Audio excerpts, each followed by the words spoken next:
Hey, what's going on, everybody? So I couldn't think of anything to talk about, so I thought that I would reach deep into my asshole and pull out a little tidbit of info that I was disconcerted with when I heard it in a women's studies class, or gender studies rather, from last year. And obviously, I took the class because it was an easy A, and it also provided me with a lot of stuff to talk about in commentaries because it was just so hilariously misinformed. Essentially, one of the big points in this class, and for me to stand here, or actually I'm sitting right now, for me to sit here and pretend like I attended even a tenth of these classes would just be a bold-faced lie, but it's one of those things where once you've seen one kind of cardboard box, you've pretty much seen all of them, you know? Like, once you attend one of these women's studies courses, you can pretty much infer what the rest of them are going to be. Being a white man, I just have to go home and feel guilty, make sure I don't make eye contact with women so I don't make them feel threatened by my male gaze or something like that. I don't know, it was just fucking silly.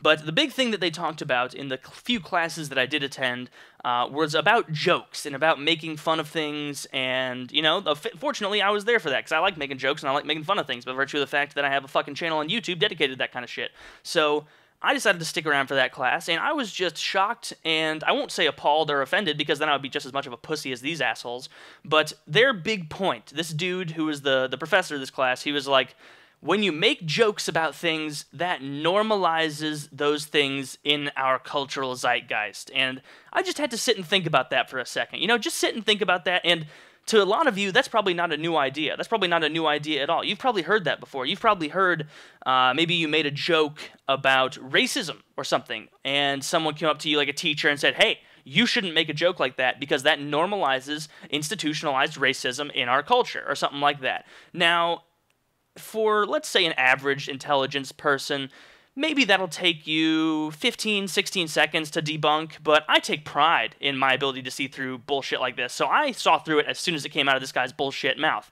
Now, what the fuck? Jokes normalize behavior? Are you serious? Because in my opinion, my personality, my actions, my behaviors have been made better through comedy. You know, if anything, I've been made less racist, less sexist, less bigoted in my life by watching comedians who say bigoted jokes, and that makes me come out and realize, wow, that is pulling me out of reality. That is making me see the absurdity of this situation that I couldn't otherwise see in the context of my life, you know? And that is what allowed me to realize things about myself. Like, man, I really don't understand a lot of the racial struggles that black people still face, or Middle Eastern people still face in the United States. And I discovered that through fucking comedy. Not a CNN article, but from jokes, maybe about the TSA really, really hassling Middle Eastern people, you know? Even something like that. It's a joke, it's racist against those people, assuming they're terrorists, yeah, but it's based in reality. It's pulled out of something real, and so it makes people say, wow, yeah, that's funny, but it's also true. I need to reflect on that, you know? That's the point of comedy in that regard. Sure, there's bullshit, potty humor, but everybody likes that too, or at least some people do. But the whole thing about, you know, and I don't know why they didn't touch on murder at all. They spend a lot of time talking about rape culture. I don't really know what that is.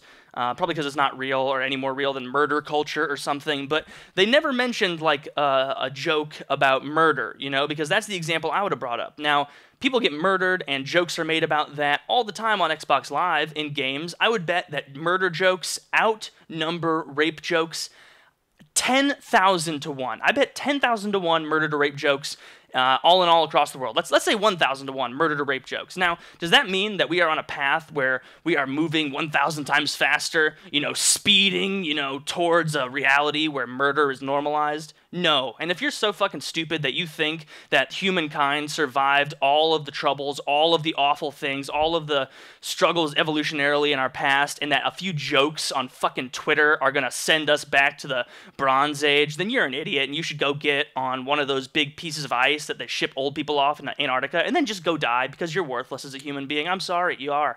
And you're not really helping progress. So it's just funny to me to think that someone could be so dumb that they think a joke, they think words have this kind of power. And it reminded me a lot of religion sitting in that class, because I had never been in a situation other than a religious one where someone is so adamant about you not saying words because those words have special power. You know, that's not true. Those words don't have special power. Only the people who are dumb enough to think they have special power have special power. You know, it's one of those self-fulfilling prophecies. If you are so just phenomenally offended by the word slut, then you are going to start seeing the word slut everywhere, and it's going to get under your skin. It's going to start bothering you. Just like if, let's say, everybody called me a dickhole all the time, and I got really sensitive about that, you know, I guess If you're a really sensitive person who has been misinformed and thinks that jokes somehow magically make a situation more perceived as okay by culture, which it doesn't, come on, seriously? Just think about it for a second. Just think about it. Look at crime rates compared from the early 1900s to now. You'll see that